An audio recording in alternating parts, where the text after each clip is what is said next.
place, but no cigar for the first time since I began doing the Fireside Chats. Because, as I explained to you last week, the folks at, where is it? At Facebook, yes, said we could not promote a video that had any cigar smoking in it. So, as I said last week, maybe I should have told them it was marijuana, and then it wouldn't have been an issue. I spoke last week as to my philosophy of life and about enjoying life without taking ridiculous risks. So I'm not going to repeat any of that. But that is the reason for no cigar. The reason I know I'm going to cause people to notice what they probably haven't, but some have. My foot stepped into a little hole coming out of a restaurant 2 nights ago, and I fell face forward. So I have a beautiful black eye. The rest is invisible thanks to a great makeup artist. I'm fine, but I just wanted to explain that. My guest did not punch me.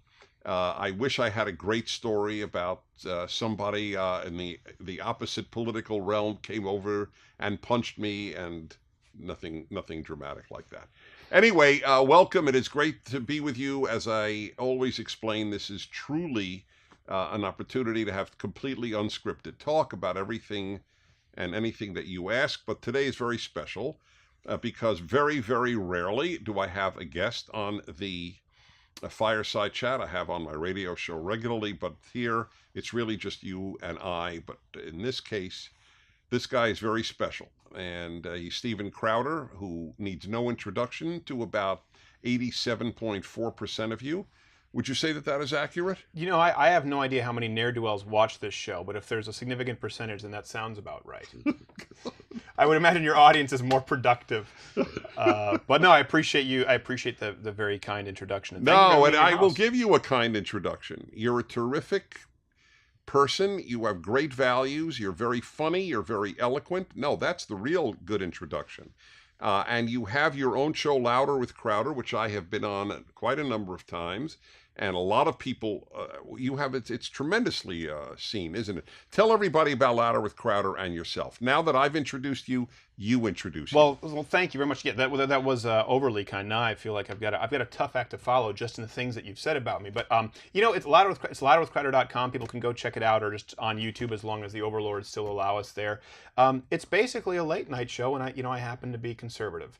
It's not a podcast. It's a 44-minute late night program, and you know, we set out to do the show that I always wished existed. When I grew up, I was really early Letterman was my thing. My parents used to tape it on VHS, and then they would, you know, fast forward the parts that I shouldn't watch. But Rupert's Deli, Larry Bud and Elman, that was what I grew up on. And now everything is so far left with late night. That's really what the show is. And if you're looking for something to go to sleep with and get the news of the day and not want to, you know, hang yourself. So how do people find it? Tell them exactly what to do. Just either Google, search my name. Well, I can't say Google anything. Louderwithcrowder.com, and that'll link to the YouTube, or if you join up, there's the Mug Club there, my YouTube channel. It's all linked at louderwithcrowder.com. That's the central hub that hopefully they can't take away. So how do you get successful? I mean, thank God I was successful at a very young age, but it took such a bizarre constellation of things to happen. Yeah. How does a normal, talented person like you get successful so young? It is a pride-swallowing siege that I will never fully tell you about. No, it's you know, I started acting when I was 12, doing voice work, and that's okay. This is Otto. They're trying to keep the bulldog out. Otto, come on. Yeah. Otto, come on in here. Everyone, you're going to be the biggest. Now he doesn't want to come in. Otto isn't sure what he wants. He wants to be with my wife. Okay, I mean, when all is said and done. It's adorable bulldog. No, it's not going to work. Bulldogs are very stubborn. Yeah, they're very stubborn. Anyway, if he walks in, it's fine. So I was acting very young, you know, being Wait. So you began as an actor? Yeah, a voice actor. Yeah, voice actor, and then commercials, television, film, and then where? In Montreal. Okay. Yeah, Montreal. My first gig was a kid's show called Arthur. You know, Arthur the Aardvark, where it was a talking aardvark. No. Yeah. Arthur the Aardvark? Yes, I was the brain. Was a smart friend. I didn't see. You didn't see? I have no idea. No. Well, I don't know. You have kids. I thought maybe you had a CD-ROM around here somewhere. Do you guys have seen it? No. That was popular. That is a big deal. I'm not kidding. You know what's true about Arthur? Yes. It was actually the most watched family show in the 90s. When they did the top 10 shows. Is that right? It was number 6. Everything else was, you know, Friends. So Seinfeld. Wait, you were the voice for Arthur the Aardvark? No, I went into audition to do Arthur, and because the guy grew out of it. And they were looking for a new Arthur, and they immediately said, "No, you're not right," and sent me home packing. And so this was just, it was another audition that I just absolutely just miffed. And I then called them back. Was this They in said, English or French? English. But And you then- speak French. Yes, I do speak French. Right. That's why they thought I was special needs until the 4th grade, because I was in French school. I speak French, but I can't learn math in French, at least not well. And then they said, you know what, come back if you can do an impression of the kid who grew out of the role for the Brain, which was a smart friend who was a bear. So Aardvark, a bear, has a pet dog. I mean, someone was dropping acid when they wrote this show. But I went in, and I could do a really good impression of the Brain, so I was the second Brain. And then they fired me when I was 13. They said, your voice changed. And I said, no, I can do it. And they said, get out of here. So fired Yeah. at 13. Okay. And then the unions slowed everything down in Canada, the actors' unions. And so I started doing stand-up in my teen years. And that just took me around, shooting pilots and doing every crappy club you could imagine. And then I was... So you always wanted to do something in acting. That's the only thing I ever wanted to do was funny.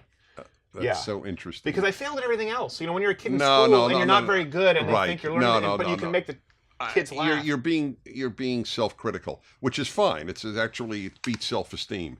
But the point is, from my perspective, it's eerie that we're just born with certain dispositions.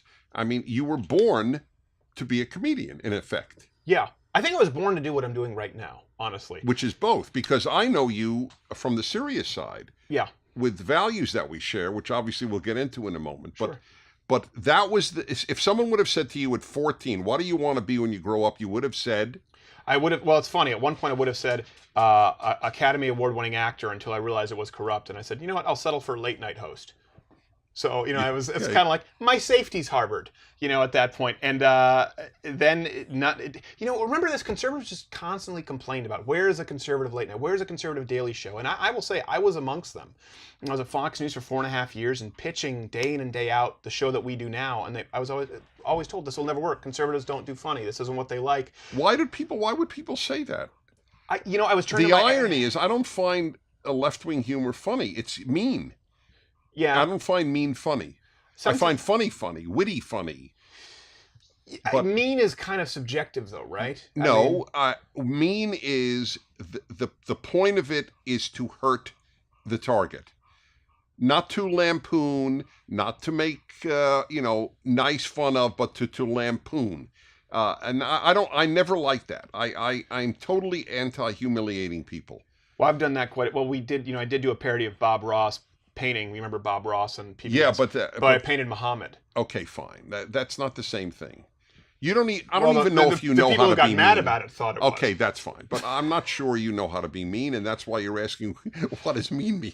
Well, no. I mean, because YouTube often thinks that I'm mean, right? They think that that's mean. The Muhammad thing. They said it wasn't in accordance with Islamic law. No. Well, that's not mean. That's taking a position on freedom. Yeah. That's on free expression. That's not an issue of mean. Well, if you were to take a Muslim person from the audience and start making fun of them, that's mean. right. But to take a position on, hello, I am in the West, I am allowed to draw Jesus or Muhammad or Moses or Buddha or Trump, and that's not mean. Right. No, I think it's. I wouldn't. I would go a little bit further and say not necessarily mean, but mean-spirited.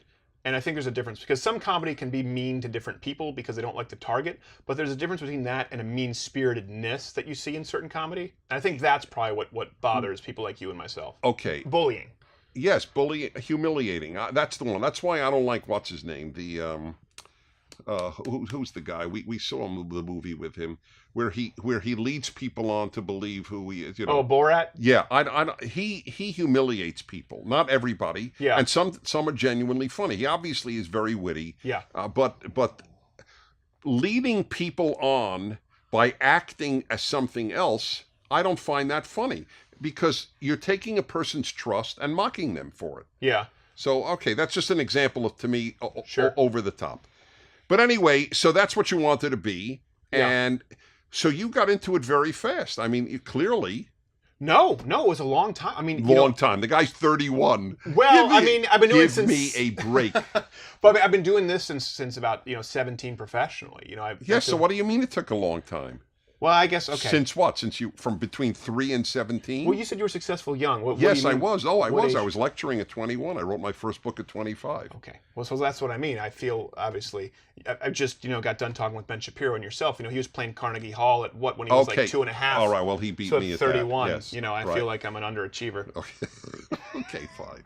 All right, fair enough. Be that as it may, you were successful young. But you're doing what you want now. Yes. Tell everybody what it is you're doing, although many know. Yeah, so it's just the late night show. It's the show that I always wanted to do when I was at Fox News, when I was doing stand up. When I say I feel like I was designed to do what I'm doing now, I will say this, I was a good stand up comedian, but I would watch people like Nick DiPaolo and get sad because I'd go, I can never be as good of a comedian as Nick. He's just born to be the best stand up there is. But I could do pretty good impressions, or I could do some characters that maybe guys like him couldn't, but I couldn't really incorporate it on stage.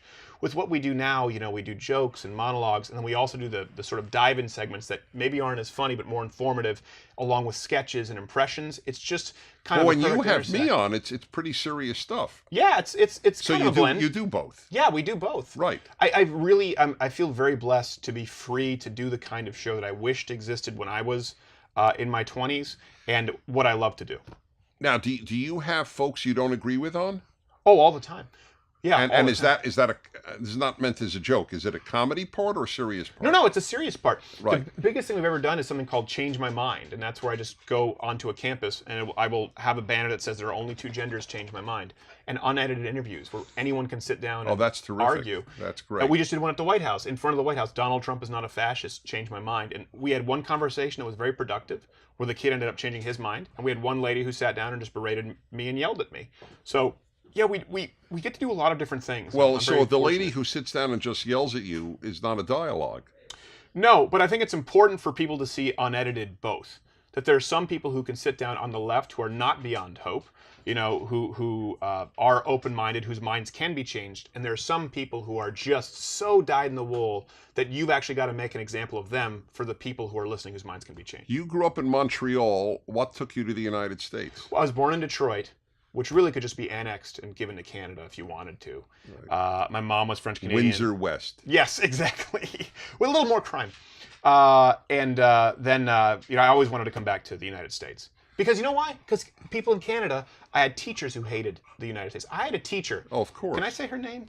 Mrs. Lake. Oh, Mrs. Lake. She's notorious. Yes, Mrs. Lake. Mrs. Lake. Well, looking back, she was clearly a lesbian. And clearly a far leftist. She berated my dad for half an hour on the Vietnam War at the parent-teacher conferences. And my dad, and I, looking back, I understand why when I failed her class, my dad would usually get mad. He didn't say anything. Uh-huh. He knew that I was set up to fail because I grew up in it's like training with a weighted vest. There was this anti-American streak in Canada that made me identify with it even more. Right. When I was your age, I would, I've never stopped traveling. But when I would travel at your age, I would bump into Americans who would have the maple leaf just so they wouldn't get guff. Yes. Yeah, I can imagine. Yeah, in Europe, they're much friendlier to Canadians. That's right. And yes, it annoys me a whole lot. I'm very ashamed of our prime minister right now. I think it's a national embarrassment. You went from the best world leader to one of the worst. Stephen Harper was our Ronald Reagan. Yes, I said that all the time. Yeah. He exactly right. In fact, we're having him at the next PragerU conference. Oh, great. Yes, he'll be our guest. Yeah, he might actually be in studio on our program. By the way, you'll love this. Okay, yeah. finish your sentence. No, I want to hear. I want to hear what I'll love. You will love this. You will love this. I'm sorry to say this. The late Charles Krauthammer, who was from Montreal, or grew up in Montreal, and I asked him on my show once, because I never asked him political questions, because if you wanted to hear him politically, it's so easy. He's doing it everywhere. But I asked him human questions. So I said, Charles, you grew up in Canada. So in a nutshell, what's the biggest difference between Canada and the United States? And it was typical of his speed that he came up with a brilliant answer without having to breathe. He said, oh, Dennis, I'll tell you the difference. What is the American motto? Life, liberty, and the pursuit of happiness from the Declaration of Independence. And what is the Canadian motto from its Declaration of Independence, although it's not called that, whatever its declaration is? peace, order, and good government. Right, yeah. I thought, that's brilliant. Yeah. The difference between life, liberty, and the pursuit of happiness, and peace, order, and good government. Well, freedom of speech doesn't exist there. And people in the United States, when I tell them, for example, where I talked about one of the change my minds was hate speech is not real, change my mind. And we had some guys freaking out on me in Burlington, Vermont, of all places, Bernie territory. Well, there's a good example. Bernie was on that flight, if you want to hear that story afterwards about meanness. But in Canada, I've had comedians on my show who were left when I was working the circuit in Canada who mocked Stephen Harper and now have been put before human rights tribunals because of jokes. And now that's what's turned them right wing. I was always dumbfounded. I remember when there was the election, everyone got on stage at this place, Comedy Works, an open mic night, and everyone was just complaining, just ripping into Stephen Harper. And I was going, do you know he's the only guy who isn't trying to silence your ability to make a living? They never understood it. And a lot of them still don't get it. They don't get it. They don't get it in Canada. Right. But did you want the Bernie story? Yeah. Bernie was on that flight. We were going to Burlington, Vermont. I swear to you, because I've done a ton of Bernie Sanders video. I do this impression of Bernie Sanders, and it's basically Gilbert Gottfried as Bernie Sanders. I would blow out the mics if I did it in your wonderful office, so I won't do it. But because I had kind of become synonymous with this Bernie impression, I see him on the flight, and here's what's so funny. He is one seat, Dennis, behind first class. Mm-hmm. So first class, he has the economy, comfort, plus. He has everything but the complimentary cocktail. Right. And I could tell he had the brand new iPad because I could tell by, is it bezel or bevel, whatever they call it? And he's sitting there, and I tell my friends, I say, Bernie's in this flight. Like, you have to go up and confront him, to the point where I put on my anti-socialism T-shirt in the airplane bathroom. And people out there know what the T-shirt is. And I get off, and Bernie Sanders is walking off of the plane, and I'm getting ready to go up and confront him, and I couldn't do it because at this point it wasn't Bernie Sanders. He was walking like Brooks in Shawshank, kind of bow-legged, and it just looked like this really lonely, old, broken down man. I just felt like I can't do it because it's 12, it's midnight. I'd catch him off guard. And everyone said, why didn't you do it? I'm like, you know what? Hopefully there'll be another time. Anyway, no, but you were right not to do it. We don't like when they confront us in our private space, right? And we shouldn't do it to them. So I back your decision. Yeah, leave him alone. I mean, it's. And this was right after the Ted Cruz debate. Remember where Ted Cruz mopped the floor with him? Yeah. It was right after that. And all I was going to do was walk up and say, hey, tough break with Senator Cruz, and keep walking. Because those little things are what really hurt. Just those little things. You just assume that he knows he bombed. Look, I deeply dislike everything he stands for. Yeah. I consider him a true fool. There are fools, and then there are true fools. Yeah. To grow up in the United States, to have lived through the Cold War, and to be a socialist is definitional to the word fool. It means that you love ideas more than you love people, which, by the way, is my view of the entire left. They are crazy about ideas, and they have contempt for human beings. Raising the minimum wage, even though more people will not get jobs, more restaurants will close, and more people will be fired, does not bother anybody on the left. Right. No consequences of their positions bother them. No. They want to feel good about themselves, and they love ideas. That's a good point. I always say it's cashing in on envy disguised as empathy. They're not compassionate. And if you look at Fannie Mae, Freddie Mac, who got screwed? The middle class. Who got screwed with Obamacare? It wasn't the people who weren't in the who didn't have health care until the exchange, who many of whom were not legal citizens anyway. It was the middle class who could no longer afford the skyrocketing premiums so they could subsidize everyone else. It really is. I mean, I've talked about this in the show, from the way they propose taxes to the way they score children's soccer games. Do you really think they're not keeping score in a kid's soccer match out of compassion? No, it's because the kids who lose are envious, so they cash in on that, and you rob the people who've earned that victory. You rob them of it to give it to the envious, and it really bothers me. The not keeping score or giving kids trophies for not winning, I am proud to tell you, I'm a generation ahead of you, so I have a grandchild. I want you to know one of my claims to fame, are you ready, is that my 7-year-old grandson was on a team that lost and rejected the trophy. Really? I did not know it. My son told it to me. Great. He knew it would make not my day, but my year. And that, I'm so proud of him. Yeah. I learned about it from my son when he was that age. They began it. And he, like all Pragers, was on a team that almost never won. He was on the last place baseball team, and he got a trophy. And I said, David, why did you get a trophy? You lost. And he said, for playing. He was dead serious. Wow. And that's when I gave him a sweet talk. Playing does not earn a trophy any more than breathing earns a trophy. Well, you know what it is? It's a lie. And the truth It's is, a lie. if you've That's ever right. seen the truth, that That's trophy, right. which is a lie, it will poison your soul. It Yes. will bother you for the rest of your life. That's right. You'll look at it and you'll know it's a lie. Yes, you should throw it away, actually. That's right. Well, I don't know. Maybe you can pawn So it. let me ask you, so were you always conservative? Yeah. Yeah, I will say I was. Oh, well, obviously you were raised in a conservative home because your father got yelled at by Mrs. Lake. Yes. By the way, was it Ms. Lake or Mrs. Lake? I don't know, but she kicked me out of class for saying there were 50 states. For knowing it. No, she claimed there were 52. Or Canada being one of them? No. It was No, not a joke. she goes, maybe she no. maybe she believed in American. Remember Alaska and Hawaii, and I remember the words Yeah, that but got me kicked out. I went because she said this is exactly how the conversation went. She said, don't forget Hawaii and Alaska, and I responded, including them. There's 50 states, and she kicked me out. That's precious. So I prank called her 15 years later, and I just left a voicemail that said, 50 states! Click. Swear to you, it's a true story. And she died. I shouldn't laugh at that. That's mean. No, it was. I was. Well, here's the one thing. It's kind of like when people say, "Were you always a Christian?" At some point, you choose, right? Everyone chooses. Right. Life is all choices. Same thing with conservative. By the way, not making a choice is a choice. People need to understand that all of life is a choice. Go on. That's a very good point. Not making a choice is a choice. Yes. When I started acting really young, my dad explained to me how taxes work, and of course, we had socialized healthcare and a 52%, marginal tax rate there in Quebec, and so it was as simple when I started with, but hold on a second, that's my money, and then he said, okay, well, what do you think is the fair amount to pay? So I was raised in a Christian household, but the economics. Did you go to church every Sunday?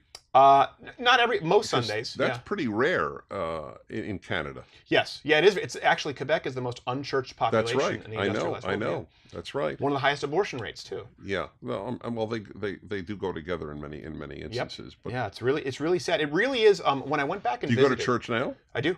Yeah. Very nice. I do go to church on Sundays, and when I went back and visited Montreal, because I went with my wife. And so she's seeing these giant. Well, your wife is American. Yes, she's American. Where'd you meet her? I actually, funny enough, when I was working at PJTV, she had interned for Laura Ingraham for. Why is that funny enough? Well, no. Funny. I met her in Los Angeles. Oh, so she's from Michigan, where I was born, and then I went all the way to Los Angeles to meet another Michigan girl. Sorry, yeah, I didn't set it up. Yeah, way to point out my crappy premise there, Dennis. But no, but here's the funny part about that. The guy at PJTV, because I almost didn't sign with them, he was an older sort of libertarian Jewish gentleman, met this young conservative Christian who was somewhat edgy, and it was clear he was trying to woo me to go sign with the company. And he said, I know someone who would be perfect for you. And he gave me this girl's phone number, and I was like, that's creepy. I'm not going to call her up, but I Facebook stalk her. And so I checked her out on Facebook, and I said, oh, maybe this could work. And then she had interned for Laura Ingraham, so then we kind of both met because of the companies we'd worked for. And then it came full circle. How old were you? 22 or 23. Oh, so you met young. Yeah. That's really nice. And then how long did you date? We dated for 2 years, engaged for 1. And I dated another girl for 5 years through high school who just tore my heart out of my rear, that did a lot of damage, namely because of the way we broke up and the guy she started dating after me. So it was great when I met my wife, who was just fantastic. So she did you a service. She did. Yeah, she did. And a lot of times the stuff that's very painful turns out to be good stuff. Yeah. Not always, but a lot of times. Sometimes it is. They say whatever doesn't kill you makes you stronger. Not necessarily. Well, I know that was Nietzsche, and it's not true. I mean, if somebody tortures you, it's not a good thing. All right. It's often true, but it isn't always true. It's not a rule of life. Exactly. So let me ask you: when you're very well known, and especially with young people. So, what does a typical sighting of you go like? Depends. Just recently, we had a guy who tried to smash a pint of beer on my face. Is that true? Yeah. For political reasons? Well, no, he had actually he'd threatened, he had offered $500 to for every member of ICE, the immigration enforcement, who was killed. He'd offered $500 to kill every member of ICE, and then why isn't he arrested? Well, he might be. And then he was also posting about me, how he wanted a piece of me for years, and so I showed up dressed as a genie and said, you're down to 2 wishes, and what was it you were looking at? And he tried to hit me with a pint of beer and then ran away. So I did confront him because he was violent and plotting active violence. But most of the time, it can go one of 2 ways. Yeah. People are very gracious, Right. Or typically speaking, I had a couple of close calls when I lived in New York City, because people are so in such close proximity, Right. That I guess they feel more comfortable with just being hostile. Usually, though, the people who I can tell are hostile, it's a look or they say something passive aggressive. I will tell you this: I was clearly spit in a cup on a plane ride in the last week. No. I have I'll show it to you afterward. Attendant? I don't know who spat in it, but I can show you a picture afterward, clear as day, a loogie right in there. And I just said, "Hey, there's a film on top of this. What's going on?" That's and depressing. She immediately gave me a can of water. So I don't think it was her, but she saw it. She didn't argue. She said, "Oh," and gave me the can of water. Jesse Jackson tells that he used to spit in white people's. He was a waiter. Yeah. And he would spit in their soup. That sounds racist. You didn't go to school then. You would have learned that a black cannot be racist. Well, yeah. No, I'm not. Did you know that? No, I'm serious. That was taught to me when I was at college. Yeah. A black cannot be a racist. That was one of the eye-opening moments that I understood that I was in a place of nonsense called college. Yeah. There were many such moments. There were no differences between men and women. A black cannot be a racist. The United States and the Soviet Union are moral equivalents. I mean, they're always wrong. It was an eerie realization for me. Isn't it interesting that historically, you just give it enough time, the left really is almost always wrong. That's right. And so the question is, are they wrong and therefore they're leftist? Or do they become leftist and therefore, and I don't mean this to be cute or even insulting, even though I acknowledge it's an insult, but I think that both are operative. I think you don't think clearly, and so leftism appeals to you, and then leftism reinforces a non-clarity of thought. To think that the United States and Israel are the great villains in the world means definitionally there's something broken about your ability to morally think clearly. I think it's because the left hates strength. I really do believe that. And I was just thinking about this and talking about this with my producer, Johnny Boy. They preach sort of meekness. They misconstrue with weakness. It's not the same thing. Biblically, we know that meekness is being submissive to God. It's not about being weak. Right. But think about this. Again, back to tax policy, back to how they score soccer games. Weak people are the people who hurt you and betray you the most. Now, strong people can become bullies, but strong people can also become... But they're not strong. Bullies are not strong. Right. Well, they're mob mentality. They're weak people. No, exactly. But the point is, only strong people can be generous. To be good. Yes. Whereas That's right. Weak are incapable of generosity because they've never even had the opportunity. And they've been so busy thinking about themselves. And if you talk about this financially, if you talk about this relationally, the weak are incapable of generosity or helping their fellow man. Only the strong can. Doesn't mean that all strong people are good people, but they are the only people who can do good. And I believe the left despises positions of strength. There's another thing about, I keep thinking, why do they hate the U.S. and Israel more than any other country, including Iran, which is truly the most despicable regime outside of North Korea on earth. Yeah. And they certainly don't hate China, they talk about Putin killing journalists. That is rare in Russia compared to China. I know. And I know it happens in Russia. I'm not denying it, but it's far more common in China. And they have a romantic love affair with China. So why the U.S. and Israel? I have another theory. The United States and Israel are like the last 2 Western countries to affirm national identity. Mm-hmm. And they hate that. I think you're probably right. There's a component of that too. I was in Cancun when they did the climate summit. This was before it was the Paris Accord, it was the Kyoto Protocol. I was there when Ted Turner got up and proposed China's one-child policy. He did it on stage to thunderous applause. He is so sick that he actually, and he has like 7 children.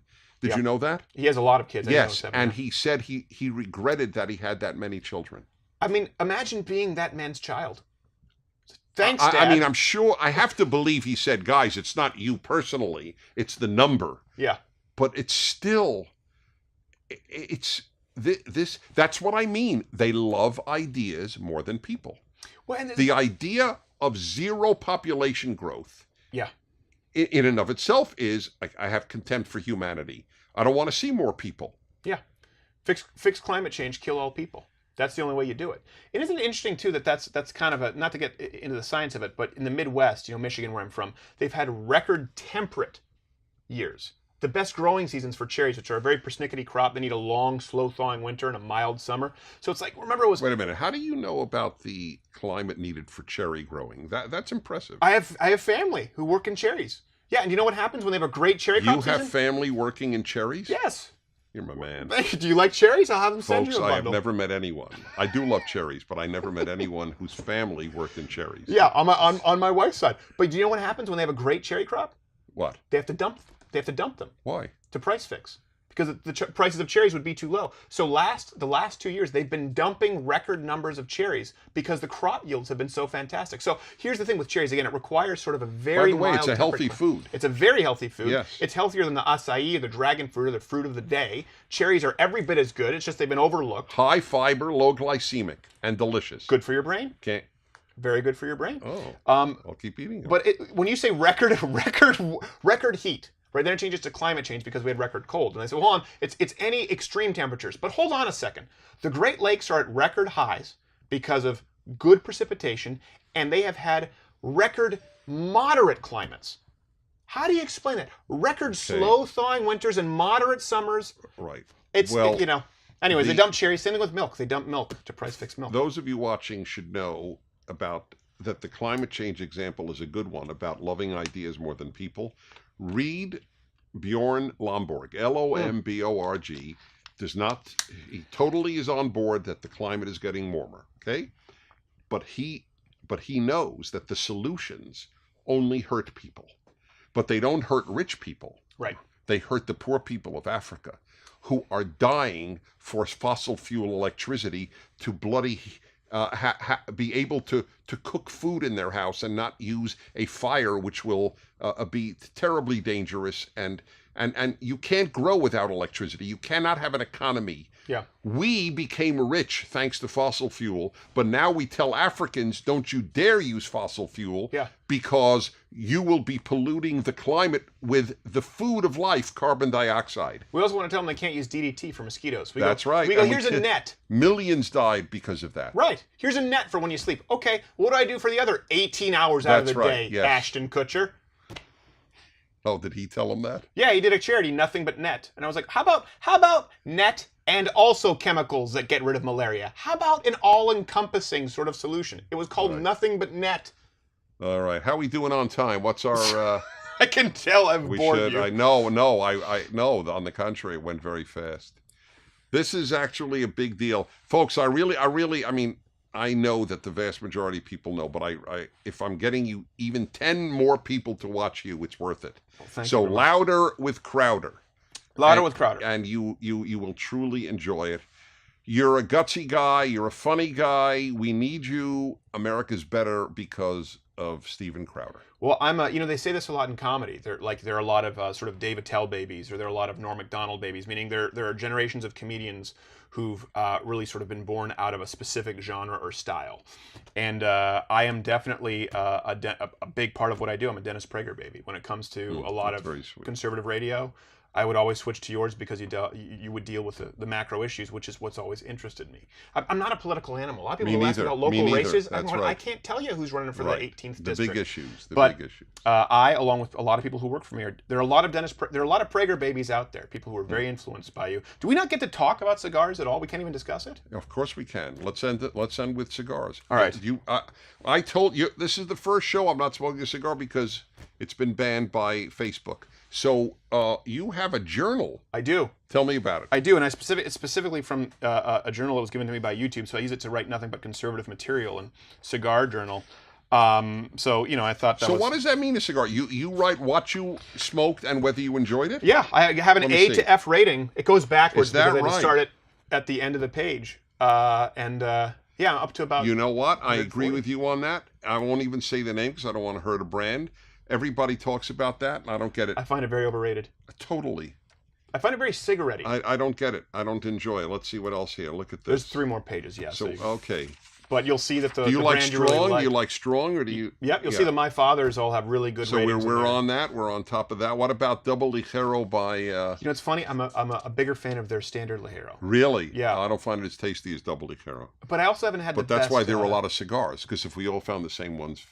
Anyway, this is beautiful. I can't believe it. You are somewhat of a what is it? A type A? Is it called? I guess. Type is it? What is it called? Does it mean Type A? learning impaired? Because No. The ones who are very meticulous.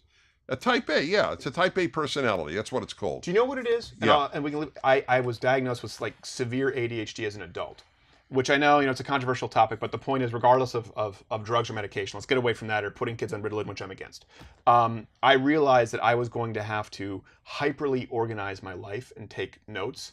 Otherwise, I would just be like a. That's great. That Let me off. say this: the trick. I'll say it to all of you watching. One of the biggest tricks in life is to know your strengths and your weaknesses, and to then work against your weakness. I am naturally lazy. I would play all day. I would just fool around, do what I want, sleep late, go to bed at 3 a.m., get up at 10, 11, then, read a little and do music and, one of my 14 hobbies, and go with my wife for a leisurely lunch and then stop for a coffee, and somehow the day is gone. I knew this at a very early age. You sound like a European almost. Yes, that's right. That's exactly right. That's their dream. And to get paid by the government. Exactly, to do it. subsidized. That's exactly right. People say I'm very productive, and they're right. I am very productive. The reason is I work against my nature. The battle in life is with your nature. Yeah. Not with sexist, misogynist, racist, homophobic America. Yeah. The battle is with you. And that's the biggest difference between the left and the right. The right knows that their biggest battle is with themselves. The left think their biggest battle is with America. I think that's a great point, and I know we're strapped for time. I think that's the best point to end on. That's deep. See, that's why I'm a Prager baby. You're a good man. Hey, you going to come back? Absolutely, anytime. Yeah. Annie's does a PragerU video, a few PragerU videos for us. Oh, very Yes. nice. Yeah. Oh, wait, are you saying I thought you said he does. No, the you camera do. guy. I know, that makes sense. I was looking at I thought you him. said and he. No, No, I have no. done a couple. Yeah, there's one coming around If it was him, I would have Columbus gone you. Day. Okay, all right. Just He point. that's okay. More or less. So maybe clear. work against the not so polite nature with the pointing. Let's try and work on that. Build some You're momentum. right. I will. Stephen Crowder. I'm Dennis Prager. See you next week.